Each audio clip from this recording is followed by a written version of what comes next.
Welcome to Podnutz Daily, episode number 351. The show for computer repair techs by computer repair techs. And what we basically do is try to make you a better computer repair technician. And we do that by having techs come on the show, talk about their own experiences in the field, what they're doing, successful actions, business tips, all kinds of cool stuff. Today, we have on no stranger to the show. Haven't talked to him in about a month, I guess. Corey Knapp. How's it going, Corey? Very good. How's it going with you? I'm doing decent. Very good. So, do you have any website up these days, or same old one? Yeah, my site with one contact form looks like it's made in I don't know, 1997 maybe. No, but it has PHP. The form is PHP though, so you can cut me some slack there. All right, good. The form's PHP. That's all. That's good enough. All right. Well, one of these days we'll get a site up there for you. Yeah, when I move to Florida, I'm gonna start relaunch the whole thing. When I move to Florida, and hopefully a year or less, then I'll really get into redo everything from the ground up and start from scratch. Nice. Where in Florida are you moving to again? Sebastian. Where is that? It's in Indian River County. Which is... It's like central. Yeah. Nice. Awesome. Awesome. It's like 3 hours. It's like 3 hours from you, I guess, because I have somebody who lives in Clearwater, so I know somebody who lives there. So it's about awesome. 3 hours. Sweet. I looked it up. You're gonna love it down here. You've been down here before, right? Yeah. Yeah. It's great, and I have some friends, so it's time to get out of New York. Yes, I would say. I gotta say I'm partial to Florida because I moved from the Northeast down here, and I just freaking love it. Enough about that. I'm sure everybody's sick of hearing me talk about that. All right, man. What do you got for us today? What do you want to talk about? All right. Well, talk about. Been doing a lot of reinstalls lately. A lot of rootkits and bad infections coming in from people. Just a lot of things. Being blind, like I said, I mean, a million times, but it's harder for me. It's easier for me to do a reinstall. I know a lot of people don't like that and say that's, the lazy way but to be honest, I think it's the best way to know for sure that the infection is gone. I can't guarantee somebody 100% if I do a cleanup that it might come back. So I opt for the nuke and pave, or I just opt for that right away. Usually, I mean, I'll wait, try to run malware bites and everything, but I just find that a lot of times people they think they have a new computer. They'll say, "Oh, I never knew my computer could run this fast." Yeah, there's no shame in doing a reinstall, if you ask me. I didn't do them exclusively when I had my shop, but sometimes it's the best choice to do. I mean, there's nothing wrong with it. And like you said, I always had that peace of mind knowing that I removed everything. Because there's no other way you can tell. Nobody can go through all the millions of lines of Microsoft code, which you're not even allowed to see, and in the register, and just the entire registry, and make sure you get every little thing. It's just, we're talking about practicality here, and sometimes doing a reinstall was the way to go. So no shame there. All right, well, thanks for that. But yeah, because for me, I mean, I got the automated thing, let it run, do its thing, and I mean, I can do something else. Well, that's my whole thing is too. I can do that. Well, I'm doing something else, maybe putting a hard drive in or backing up somebody's, pictures, doing something. Like I did a Lion install today on the Mac. I was like, oh, I like that. That was easy. That was an easy thing for me to do. Well, I was doing another system, so it freed me up. I could do two things, two things in a row. Well, one thing was going, I was doing something else. I wasn't trying to sit there and run this scan. I knew it was done, so that was good. Yeah, it is one thing about doing a reinstall. And I always wanted to set up like an unattended reinstall where you don't have to hit all the next buttons and you can just let it fly. I never actually got to that point where I did that, but an unattended reinstall would be much better. Just let it rip, That's what I do. I have to. That's what I do. You do unattended? Oh, yeah, I have to. There's no other way I can do it because if I don't know what's on the screen, I mean, I can guess it or maybe, time it. But, yeah, all my XP, I still get some XP machines. It's kind of weird. It was Vista for a while, and now it's like, I don't know, I'm getting entrenched with XP again. It's like a strange phenomenon. There was Vista for a while, and because I had to break out the Vista unattended. I had one. I'm like, oh, man, where's that disk? And where did I keep that on what external? What NAS is it on the NAS? Because it was so long ago I hadn't messed with Vista, and then all of a sudden XP, and I have that readily available. So XP has been last couple of days. How do you set up the unattendeds? For Windows Vista and Windows Vista and Windows 7 are similar. It's an XML based. There's a Microsoft thing called the Wake. I don't know what I forget what it stands for, but it's something unattended, WAIK. That's the guide. And I went to really msfn.org, and there's all kinds of guides on there, and I had to piece things together, like, and just trial and error, really run it through the wake and make sure there were no errors in the code. Like, I have it set up now to format the hard drive, format the C drive partition, and I have it, put a name as owner. If I don't know the person's name, I just use owner and then let them. And then I do what I do is then I will put everything back in, like all their pictures and everything, and then I can we call it deploy, set it up so that when they turn it on, it looks like they got the computer out of the box, but it's already been set up with a default account. So when they turn it on, it will go through the what they call it, the last setup. They used to call it, I forget what the term is, but it's the last point in setup where, it asks you for your name, the computer name, the time. So I can't think of what that's called now. But anyway, yeah, I can set that up. So it's called a reseal. So you have to go in and it's like sysprep, and you prep it so that when you reboot, it will go into that, but all their pictures and stuff are there. So it will recreate the accounts, create a user account, or you can have. So I've been doing that. And you obviously have backed up their data, and then how do you put it back on the machine? Do you use like fabs, or how do you do it? I can't use fabs that good, so I actually wrote my own VB script that kind of does what fabs does myself, because I've emailed them, but I guess I can't see all the check boxes that are in there. You have to check, I guess. Right. My girlfriend's there. There's check boxes for, Outlook Express, address book. And I know where a lot of that stuff is because I'm used to, I know if you do Windows key R and type in period, you'll be right in the default user account on any Windows computer. You'll be in the default account, like in application data and all that stuff is right there. So I know that. So I'm pretty good with that stuff. Wow, that's sweet, man. Well done. Yeah. I have a weird one for you. See if I'll stump you with this one. I'm sure you will. I'm rusty. I don't know. Maybe. Let's see. It was weird to me. It stumped me for a while. I couldn't.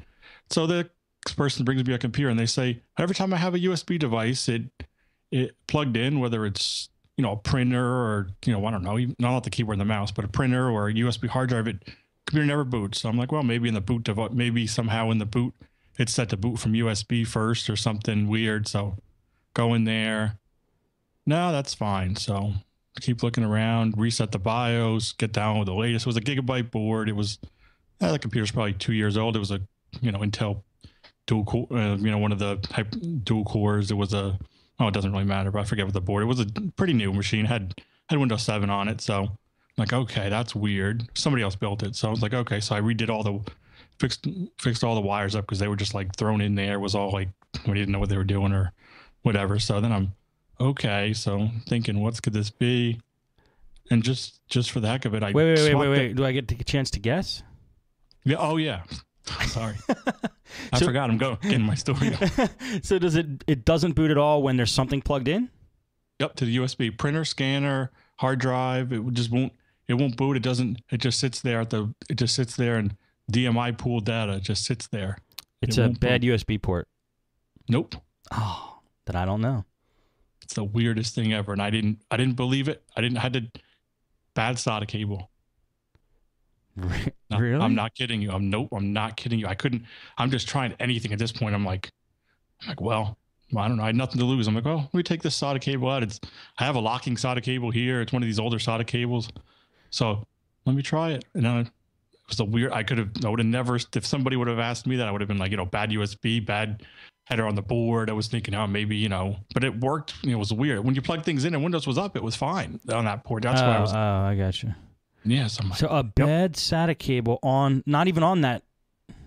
Just on the normal hard drive. It was on the boot drive. Yeah, just had a SATA cable on the boot drive and on the CD, DVD-RW drive, and I replaced the one on the hard drive, and I replaced one on the CD drive just to be sure too. But I put the other one back in just because I'm like, no, I got something. I'm like, no, it can't be. Sure as anything. Put it back in and I couldn't. Never heard of it. Didn't see anything on the internet. I mean, I Googled. I had this computer for like a couple of days. I'm like, I did a reinstall. I did everything. I'm like, it's crazy. Wow.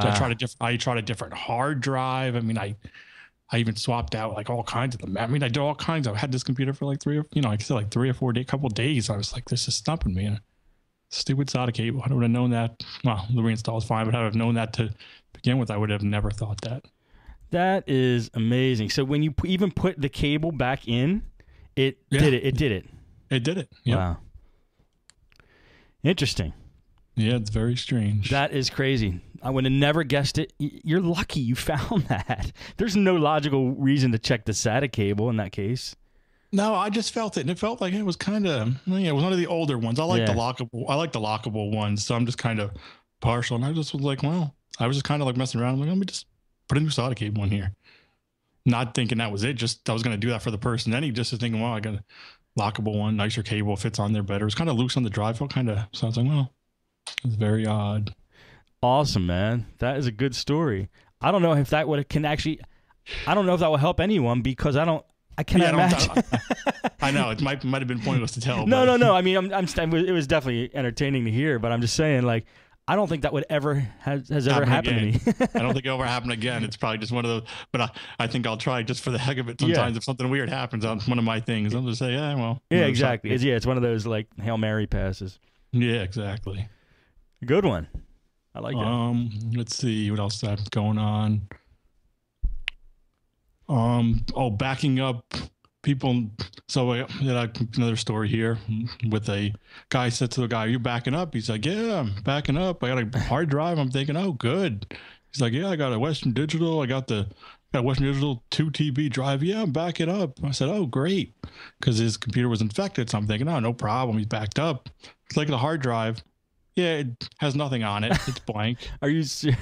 It's blank. It's just like nothing. I was like, oh, maybe there was something on this at one time. Ran one of that, what was it? Recover my files or something. I had later ran that, and it was like, man, there's nothing on nothing. So then I call the guy. I'm like, yeah, your drive is there's nothing on this drive. He's like, oh, maybe it was never plugged in. Are you serious? I'm like, are you kidding me? Really? I was like, he's like, but it sat on my desk and the light came on. I was like, am I in some kind of movie? Is this like real? And the light came on. I'm like, yeah. All right then. But anyway, yeah, his computer was out. Affected, but I got his files off. I said, you should buy like Fabs. I told him, I sent him your links. I don't know. I said, you should buy this, man. This will help you out. I don't know if he did, but I got his stuff back. Oh, come on. You think he's going to be able to use that if he doesn't even know to plug in a hard drive? Yeah, well, I don't know. Hoping. Maybe he can click the boxes. Maybe, he can just try something. But, so he had the power plugged in. He just didn't plug in the USB port? Yeah, I guess so. But he's like, oh, it was on. The light came on. That's hilarious. Oh, man, the people. Oh,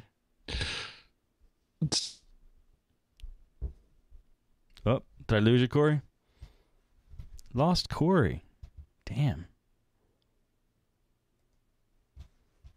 Hang on, guys. We will be right back.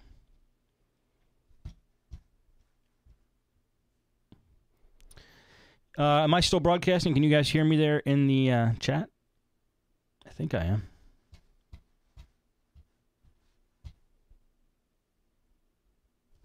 Oh, no.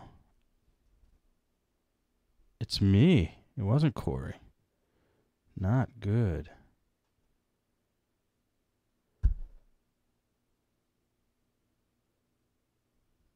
Damn.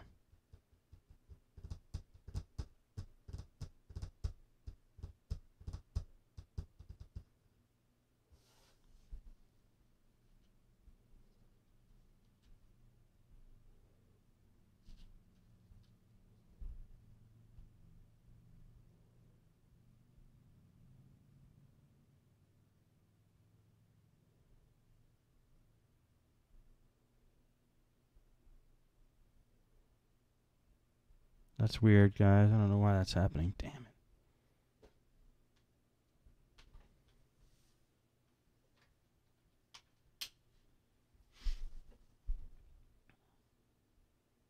There it goes. Weird.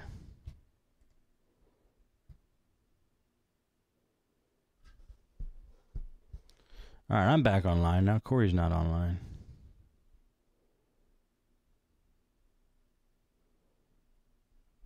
Thank you, guys. Yeah, it just seems like this one computer went down. But Corey's offline now, too. It's super weird. He probably rebooted or something. He might have thought it was his problem. Here he is.